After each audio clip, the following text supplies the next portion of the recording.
Tindi na mukha, oh. Tingnan nyo kumain, oh. Ayan, oh. Gutom pa yan. Kukuha pa na isang isaw yan. Ganun katindi yan. Tingnan nyo.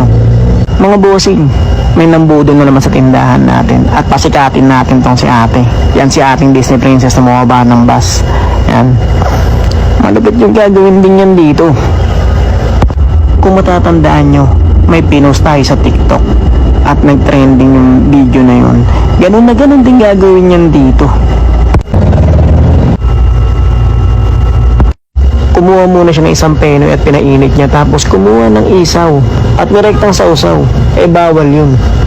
Kasi yan, diretso lang siya. Kaso hindi mo maintindihan kung sabog ba siya o lasing o ano, hindi ko maintindihan. Ayun, tinan mo yung mukha, oh. Palong-palo. Yung malaman kung lupay-pay o lasing o ano eh. Ayan na. Ayan na yung penoy niyang pinainit. Ayan. Mukhang gutom na gutom si ate. Mukhang napasabak ata sa gere eh. Pwede nang dalhin sa Marawi ito eh. Ano, ngumunguso-nguso po. Oh, ganyan lang yan, oh. Oh, diba? Umuso pa. Oh, cute. Gago. Pak, galit na galit sa penoy, ah. Gigil na gigil kagatin, ah. Diba? Galit na galit yung tsuro. Tignan nyo. Mga ganun pa.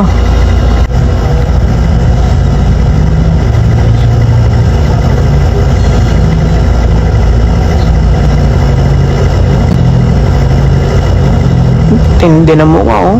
Tingnan nyo kumain, oh. Ayan, oh. Gutom pa yan. Kukuha pa na isang isaw yan.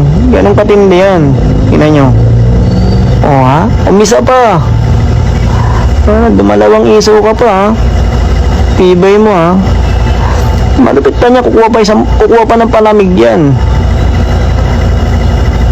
Oh, diba? Galit na galit. Nang na yung tsura yan.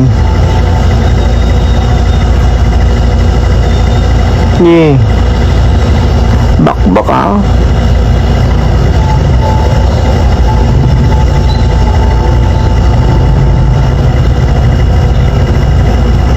Mukhang nabusog na ata siya eh. Tumigil na eh. Yan. Babalik ka na sa normal. Kasi tapos naman na siya kumain. Dito nyo, papanood nyo. Wala siyang inabot na bayad. Pero manghihingi ng sukli yan. Ganun katigas mukha niyan. Tapos matibay niyan. Galit pa yan.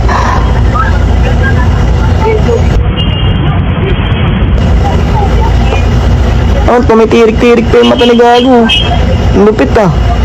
Yan, tapos na siya kumain. Diyan na siya unti-unting bubuelo kung paano niya sisimulan na hihingin yung sukli niya.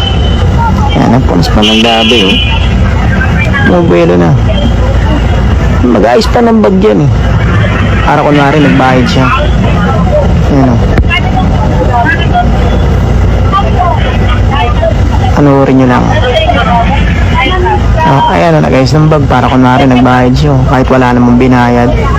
At dito niya na sinimulan yung kumprontahin yung tindera ko para hingin yung sukli niya. Pinatotal niya muna kung magkano, tapos sabi niya meron pa raw siyang 50.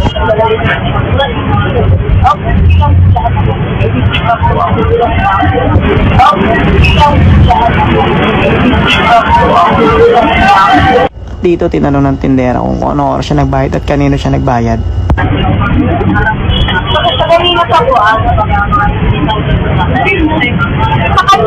At talagang galit pa siya eh, no?